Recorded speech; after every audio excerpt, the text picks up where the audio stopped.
नमस्कार दोस्तों, आज हम बात करने जा रहे हैं एक ऐसे विषय पर जो शायद आपको चौंका दे।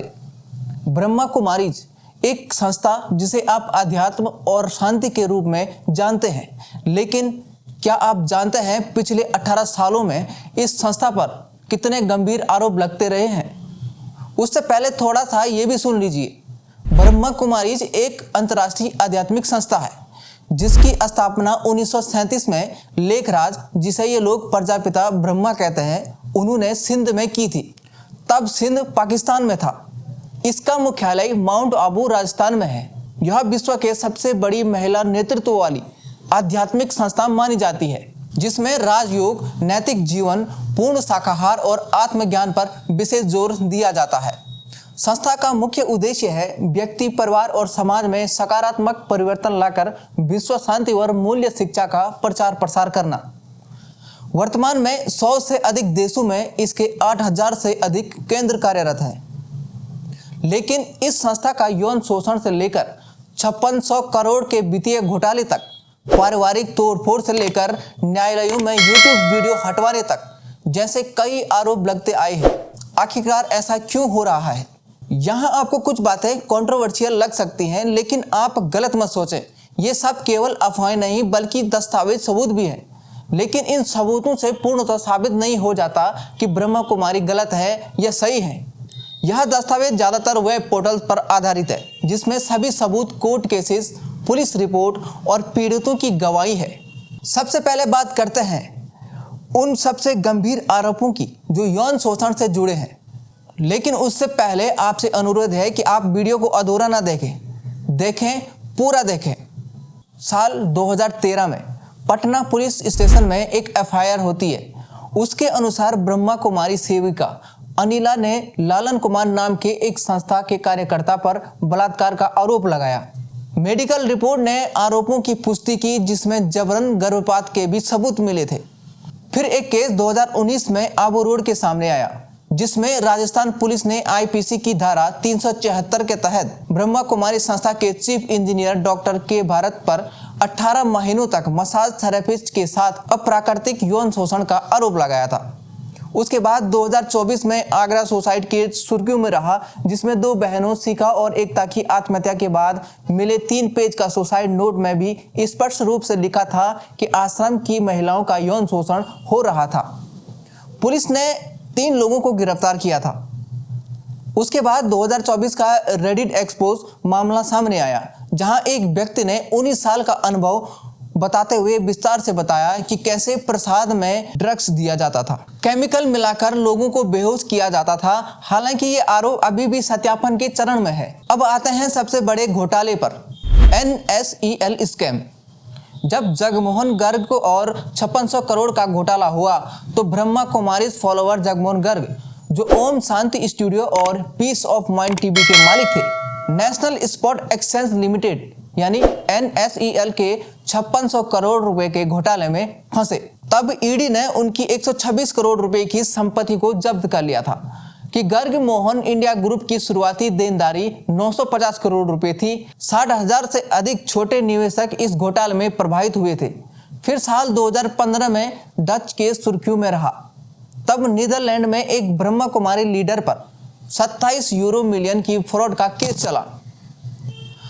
इतना ही नहीं, जहां बुजुर्गों को टारगेट करके पैसा ठगा गया, ब्रिटेन में भी इन्होंने टैक्स फ्रॉड किया। वहां एक यूके चैरिटीज कमीशन के सामने 18 पाउंड मिलियन की आय छुपाई, जिसमें 3 पाउंड मिलियन कैश भी शामिल था। फिर बीके शिवानी और $250,000 केस ने तूल पकड़ा। जब एक व्यक्ति को 250,000 का फ्रॉड हुआ, तो सिस्टर शिवानी ने कहा, यह आम कर्म है, खुश रहिए। यह दिखाता है कि संस्था पीड़ितों के साथ कैसा व्यवहार करती है। इतना ही नहीं, अब बात करते हैं उस केसेस की जहां ब्रह्मा कुमारीज पर परिवारों को तोड़ने के आरोप लगते हैं। 2023 में कर्नाटक हाई कोर्ट में एक केस आता है, जिसमें एक तकनीकी कर्मचारी ने अपनी पत्नी पर 498A का केस किया, क्योंकि वह सिस्टर शिवानी के वीडियोस देखकर शादी के 28 दिन बाद ही विवाह संबंध से इनकार कर दिया। कोर्ट ने भी तलाक की अनुमति दे दी। फिर 2024 में Punjab Haryana high court case सामने आया, जिसमें एक पत्नी ने ब्रह्मा कुमारी ज्वाइन करने के बाद 75 साल की सास और मानसिक रूप से अस्वस्थ ननद के साथ रहने से इनकार कर दिया। कोर्ट ने पति को तलाक दिया और कहा मानसिक क्रूरता है। जब 1950 का इलाहाबाद हाई कोर्ट केस को प्रकाश मिला, तब 1933 में शादी हुई सुरेंद्र सेठ और फूलवती के केस में पत्नी ने ब्रह्मा कुमारी बनने के बाद पति के साथ रहने पर इनकार कर दिया। इससे स्पष्ट होता है कि यह समस्या दशकों पुरानी है। रेडिट पर सैकड़ों लोगों ने बताया है कि कैसे उनके परिवारजन ब्रह्मा कुमारी बनने के बाद बदल गए थे। एक व्यक्ति ने लिखा, मेरी मां 15 साल से फॉलोवर है। अब वह हमेशा नकारात्मक बातें करती हैं और तनावग्रस्त रहती हैं। अब सबसे डरावना आरोप यह है मानसिक नियंत्रण और ब्रेन वॉशिंग। ब्रह्मा कुमारी के पूर्व सदस्य के अनुसार ब्रह्मा कुमारी अमृत वेला सुबह 4 बजे ट्रैफिक कंट्रोल, मेडिटेशन और राज योगा के नाम पर अर्धनिद्रा अवस्था में लोगों को सजेशन देते हैं। संस्था का दावा है कि 2036 में कलयुग खत्म होगा और केवल ब्रह्मा कुमारी ही बचेंगे। यह डर फैलाकर लोगों को नियंत्रित करने की यह एक तकनीकी है। अब कलयुग खत्म होगा या नहीं, लेकिन आपका मनोबल जरूर खत्म हो जाएगा। एक YouTube वीडियो में साफ दिखाया गया है कि कैसे सिस्टर पहले विश्वास जीतती हैं, फिर बड़ी दीदीज आकर व्यक्तिगत जानकारी के आधार पर डोनेशन मांगती है। आप वह वीडियो देख सकते हैं। विवाहित जोड़ों को भाई बहन की तरह रहने को कहा जाता है। यह अप्राकृतिक अपेक्षा कई विवाहों को तोड़ने का कारण बन रही थी। इतना ही नहीं, प्रसाद में ड्रग्स देने का मामला भी सामने आया। हालांकि यह आरोप पूरी तरह से सिद्ध नहीं हुआ, लेकिन कई लोगों ने दावा किया है कि विशेष कार्यक्रमों में प्रसाद में कुछ केमिकल मिलाकर दिया जाता था। सबसे ज्यादा चिंताजनक बात यह है कि ब्रह्मा कुमारीज आलोचना को दबाने के लिए कानूनी दमन का इस्तेमाल करते हैं। तेलंगाना हाई कोर्ट में जस्टिस बी विजय सेन रेड्डी ने यूट्यूब को आदेश दिया ललित कुमार और विनीता मिथिली के आलोचनात्मक वीडियो हटा दिए जाए, जिसके बाद वीडियो हटना शुरू हो गया। ब्रह्मा कुमारीज ने brahmakumaris.info वेबसाइट के खिलाफ भी कानूनी कार्रवाई की थी। उनका मानना था कि यह उनकी छवि को धूमिल करने का काम कर रहा है। अभी भी इस साइट पर आपको ब्रह्मा कुमारीज के अगेंस्ट काफ़ी सारी चीज़ें मिल जाएंगी।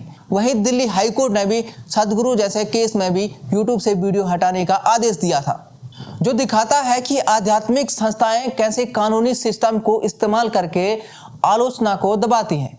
ब्रह्मा कुमारीज का युवाओं से संबंध और राजनीतिक नेताओं से जुड़ाव इन्हें अतिरिक्त सुरक्षा प्रदान करता है।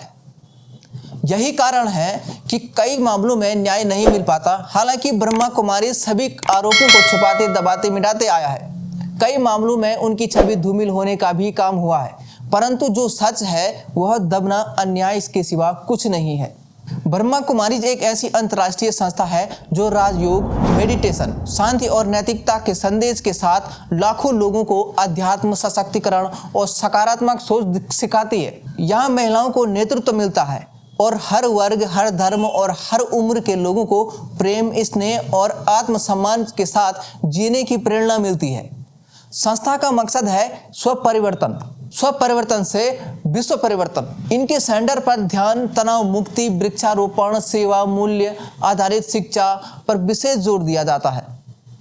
साथियों, यह वीडियो जानकारी के लिए है, न कि किसी को हानि पहुंचाने के लिए है, लेकिन बातें सार्वजनिक है तो उन्हीं का यहाँ जिक्र है। अगर यह जानकारी आपको उपयोगी लगती हो तो लाइक करें, सब्सक्राइब करें और इसे शेयर भी करें, और अपने विचार नीचे कमेंट में लिखें कि आप क्या समझते हैं और क्या उनके बारे में सोचते हैं। तो चलिए मिलते हैं आपको नई वीडियो में।